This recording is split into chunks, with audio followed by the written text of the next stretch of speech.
जय हिंद। देखिए, एक बार फिर से भारत और नेपाल के रिश्ते के बीच में वही जो पुराना नक्शा विवाद था उसको दोबारा स्टार्ट हो गया है। एक्चुअल गवर्नमेंट पे इस चीज़ का डिसीजंस के असर गवर्नमेंट पे जरूर देखे जाते हैं, इंटरनेशनल रिलेशन पे भी इसका काफ़ी असर देखा जाता है।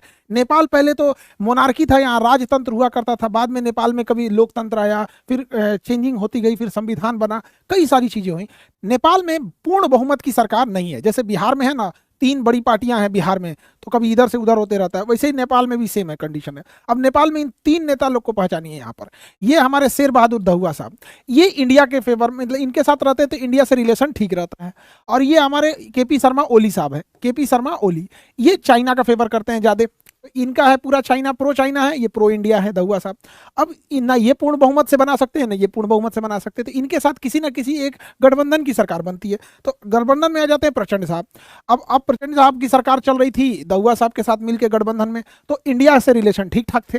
अब यहाँ से गठबंधन टूट के प्रचंड साहब की गठबंधन हो गई है केपी शर्मा ओली साहब के साथ, तो अभी वो प्रो चाइना होते जा रहे हैं लोग। तो ओली साहब शुरुआत से ही प्रो चाइना है। आखिर इसके बीच में ये भूमि विवाद क्या है, और ये बहुत बड़ा इशू नहीं है, बट इसको ना एक वहां पर अमूमन लोकतंत्र की एक खराबी क्या होती है कि जब दो, एक मेजॉरिटी और माइनॉरिटी के बीच में जब भेदभाव होता है, तो मेजॉरिटी और माइनॉरिटी में तो कई तरह की गवर्नमेंट की आइडियोलॉजी चलती है। वहाँ पे क्या है ना कि नेपाली की मेजॉरिटी है और माइनॉरिटी में वहाँ मधेसियाँ हैं। तो ये ओली साहब का है कि मधेसियों को मतलब भाई ये बाहर के हैं, ये है वो है, ऐसे करके, ताकि मतलब एक अपनी अपनी आइडियोलॉजी होती है चुनाव जीतने की यहाँ पर।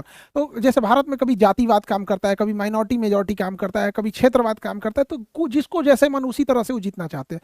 तो ओली साहब का क्या है कि एंटी इंडिया सेंटीमेंट से वो जीतना चाहते हैं। कई बार वो एक बार बोले थे कि इंडियन कोरोना ज़्यादा खतरनाक है, कभी बोलते हैं राम जी हमारे यहाँ जन्म लिए थे, कई ऐसी ऐसी उटपटा चीजें थी, काफी दरारें आ गई थी रिश्ते। अभी मालदीव में देखिए मोइजू की सरकार आई है, बिना मतलब वो हल्ला कर रहा है वहाँ मोइजू कि इंडिया आउट। अभी वहाँ पे बहुत ज़्यादा दिक्कत है। तो हम लोग समझते हैं कि अंग्रेज जब थे तो वो नेपाल के साथ युद्ध किए और एंग्लो नेपाली युद्ध हुआ, और यह युद्ध की समाप्ति 1816 के सुगौली के संधि के द्वारा ये समाप्त हुआ था। अब ये संधि में क्या क्या चीजें थी इसको हम लोग समझ जाते हैं। देखिए, सुगौली की संधि में यह था कि डिसाइड किया गया कि पूरब साइड में मेची नदी जो होगी वो सीमा बनाएगी नेपाल की, यहाँ मेची नदी, और इस साइड में महाकाली नदी सीमा बनाएगी। सुगौली की संधि हो गई 1816 में। यहाँ पे ये सब चीजें तो ठीक था यहाँ पे, बट यहाँ एक ऐसा एरिया था जिसको लेकर नेपाल कहता है कि ये एरिया इस रेखा के उधर चला गया है, वो मेरा है यहाँ पर। इसलिए आप नेपाल के ओल्ड मैप में देखेंगे तो आपको यहाँ किसी भी तरह की कोई मार्किंग देखने को नहीं मिलेगी, लेकिन वही एरिया यहाँ देखिएगा तो हल्का एक निकला हुआ एरिया दिखेगा, जबकि वो एरिया यहाँ देखने को आपको नहीं मिलेगा। वही लिम्पियाधुरा, काला पानी और लेपुलेख है, उसको हम लोग समझते हैं ये एरिया कहाँ आता है, तो नेपाल और उत्तराखंड राज्य के बीच में आएगा, उत्तराखंड के पास। इसको हम लोग समझते हैं कि आखिर ये क्या चीज विवाद है। तो ये ही एरिया, ये जो हल्का सा नोक निकला हुआ है ना, उत्तराखंड में यही वाला एरिया है। तो देखिए, ये उत्तराखंड का इधर हो गया, ये नेपाल हो गया। महाकाली नदी जो है वो दो धाराओं से मिलकर बनती है वहां पर, उसकी एक शाखा निकलती है लिम्पियाधुरा से जो पतली शाखा है, ये सॉरी लेपुलेख से निकलती है जो पतली शाखा है, ये वाला शाखा पतली शाखा है। और इसी महाकाली नदी की एक शाखा निकलती है लिम्पियाधुरा से, और ये मिलके बना लेती है महाकाली नदी यहाँ पर मिलके। अब प्रॉब्लम कहाँ आ रहा है कि अगर इसका उद्गम स्थल लेपुलेख माना जाएगा तो ये पूरा एरिया भारत का हो जाएगा, लेकिन अगर इसी महाकाली नदी का उद्गम स्थल लिम्पियाधुरा को माना जाएगा तो ये एरिया नेपाल को चला जाएगा। यानी भारत और नेपाल के बीच में डिसाइड करेगी नदी कि किसके पास ये नदी है। तो देखिए ध्यान से, तो ये वाला अभी वर्तमान में भारत इसे मान रहा है। 1816 में जब सुगौली की संधि हुई थी तो अंग्रेजों ने लिम्पियाधुरा वाले इस नदी को कहा था कि ये वाला बॉर्डर रहेगा। तो 1816 में जनसंख्या भी नहीं थी, यहाँ कोई रहता भी नहीं था, लेकिन यहाँ से चीन से व्यापार करना इजी था। तो अंग्रेजों ने 1816 के बाद 1860 में इसका नक्शा में इसको माना, तो लेपुलेख को माना 1816 में यहाँ पर, तो ये वाले एरिया को माना। तो इसके इधर ब्रिटिश ईस्ट इंडिया तत्कालीन हो गई, इधर नेपाल हो गया। उस समय नेपाल ने ना इस पे कोई आपत्ति जताई, ना इस पे कोई आपत्ति जताई। 100 साल तक कोई आपत्ति नहीं जताया गया। अब नेपाल का क्या कहना है कि ये लेपुलेख से ये नदी जो है इसका ओरिजिन हम नहीं मानेंगे, हम ये मानेंगे कि हम ये महाकाली नदी का ओरिजिन ये लिम्पियाधुरा से होता है।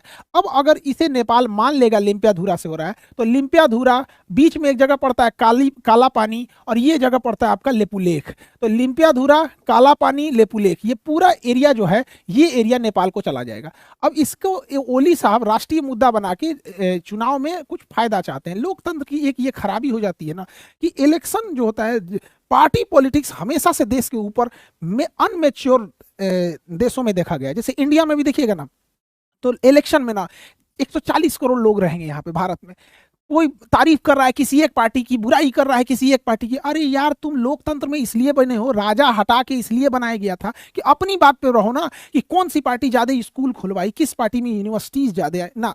मतलब हम लोग किसी एक पार्टी के समर्थक और दूसरे पार्टी के कट्टर विरोधी हो जाते हैं। और ये लोकतंत्र के नए नवेले लोकतंत्र, जैसे हम लोग का तो 100 साल भी नहीं हुआ है एक देश के लिए, 100 साल काफी कम टाइम होता है यहाँ पे, तो मेच्योरिटी कम रहती है। तो हमेशा से आप देखेंगे ना, तो व्यक्तिगत मतलब कोई किसी का कुछ खास डिमांड ही नहीं रहता है। इसीलिए देखिएगा भारत में धरातल स्थल पर सरकार बदलने से कोई खास फर्क देखने को नहीं मिलता है। पहले भी सड़क नाली मोहल्ले अच्छी शिक्षा इस सब के लिए लड़ रहे थे, आज भी वही लड़ रहे हैं। तो यही बात वहां नेपाल में भी है, वो इसी को मुद्दा बना रहे हैं। और वो अगर लेपुलेख की जगह लिम्पियाधुरा हो गया तो ये नेपाल को चला जाएगा यहाँ पे।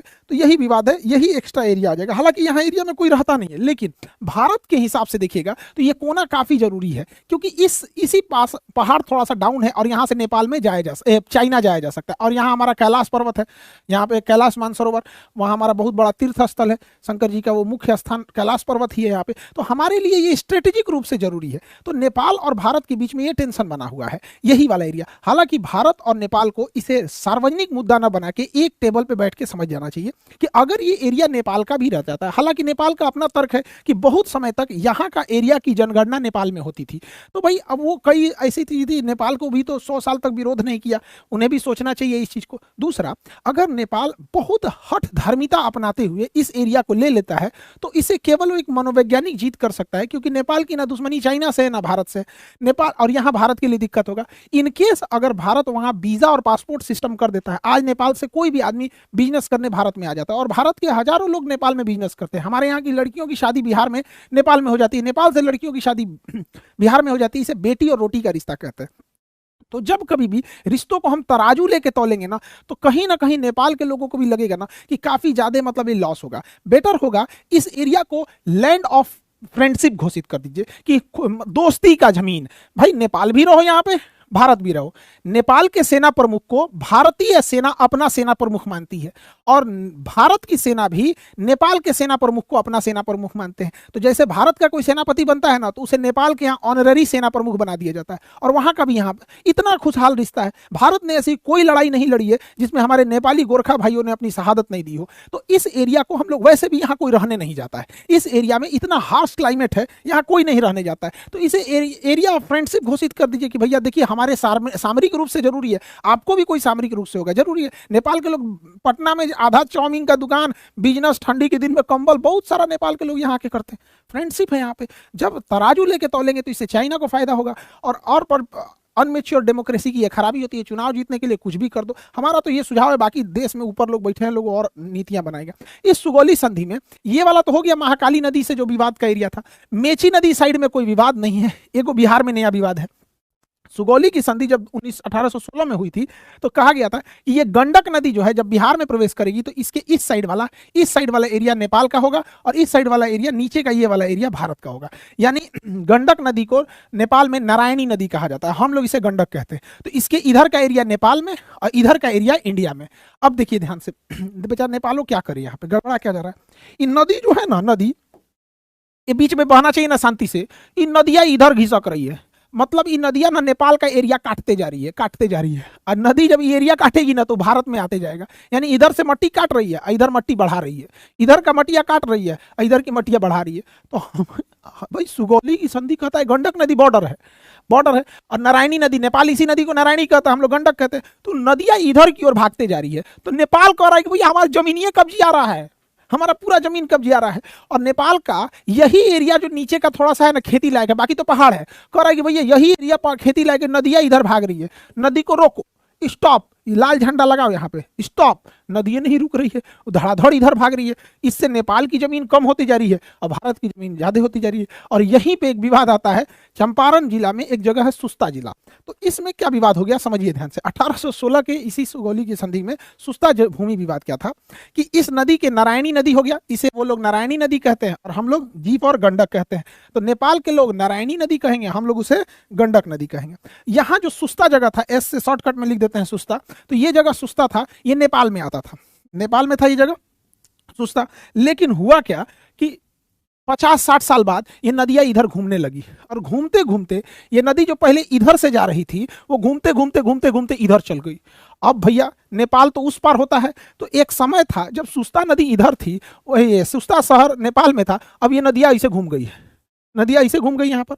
अब जब नदी ऐसे घूम गई तो सुस्ता वाला जगह आ गया भारत में। अब भारत का कहना है कि भाई तुम नदी उस पार ना हो, तू नेपाल कर, नदियां घूम गई तो हम क्या करें यहाँ पे, भाई ये भी बात गड़बड़ है। जबकि सुस्ता जगह बहुत अच्छा खेती के लिए है यहाँ पर, तो ये दोनों के बीच में अभी विवाद है। हालांकि इसे मिल बैठ के अच्छे से समझा लेना चाहिए। नेपाल को इनडायरेक्टली भारत के वीजा से, लिबरल वीजा पॉलिसी से बहुत फायदा होता है और हम दोनों लोगों के लिए होता है। और इसमें अगर लॉस होगा किसी का तो नेपाल का ज़्यादा लॉस होगा, फायदा चाइना को होगा। अल्टीमेटली किसी देश में राजनीतिक मतभेद हो सकता है, सांस्कृतिक मतभेद अभी भी चाइना नेपाल हम और भारत ज़्यादा एक दूसरे से जुड़ा हुआ महसूस करता है। नेपाल के साथ उतना महसूस नहीं करता है, ना धार्मिक रूप से महसूस करेगा ना सांस्कृतिक रूप से। उसे थोड़ा कुछ खा जाने वाले आदमी है सब वहाँ से, चाइना वाले, बस दिखने में थोड़ा पहाड़ी एरिया है तो एक जैसा लगते हैं। तो ये आपको पूरा इसका आइडिया होना चाहिए। हालांकि हमारे हिसाब से ये एरिया जो विवादित है उसे फ्रेंडशिप वाला एरिया करके और सैन्य रूप से भारत को वहाँ पे अपनी मजबूत पकड़ बताए रहना चाहिए यहाँ पर, और नेपाल वगैरह की इस सब चीज़ों को। अब ये क्योंकि टॉपिक भारत के पड़ोस वाला है तो इसलिए ये बीपीएससी में भी बहुत ज़्यादा सेंसिटिव इशू रहेगा, यूपीपीसीएस भी, क्योंकि नेपाल की सीमा बिहार से भी लगती है, यूपी से भी लगती है, उत्तराखंड से भी लगती है।